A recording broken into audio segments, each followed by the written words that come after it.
זה מרחוב קוראי הדורות, חוץ מהשרשרת שזה הרמתי מבית של אנגלוסקסים ברחוב הפלמ"ח. לא השארת שום דבר אצל השותפים שלך? ככה. מה, אתה חושב אני פפוק?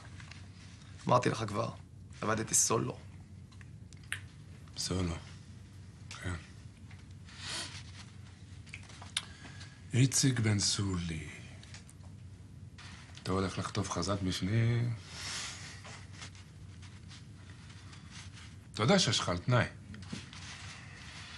אז למה?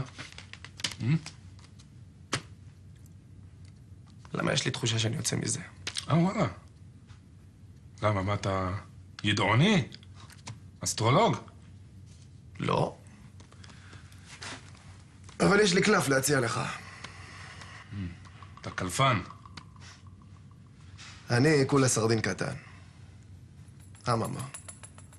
אני יכול לתת לך בן אדם שעובד עם כל הגנבים בעיר. תתלבש עליו, תפוס את כולם. אתה תקבל עליה בדרגה, אולי אפילו צל"ש. יעשו לך שעון כזה עם חריטה. בסט.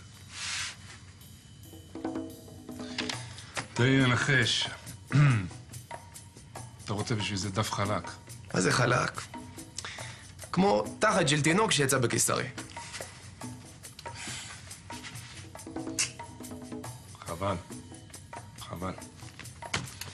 אוקיי, עכשיו יש לנו בעיה, אתה מבין? איזה בעיה? לא, עכשיו אחרי שאמרת לי את זה, אז אני סקרן, אתה יודע. אבל לא נראה לי שאני אקבל את העסקה שלך. שאתה רוצה כפרה.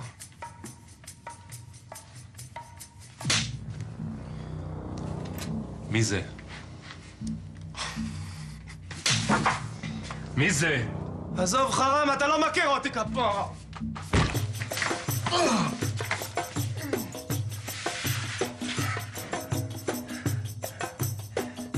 אני מג'נון, אני.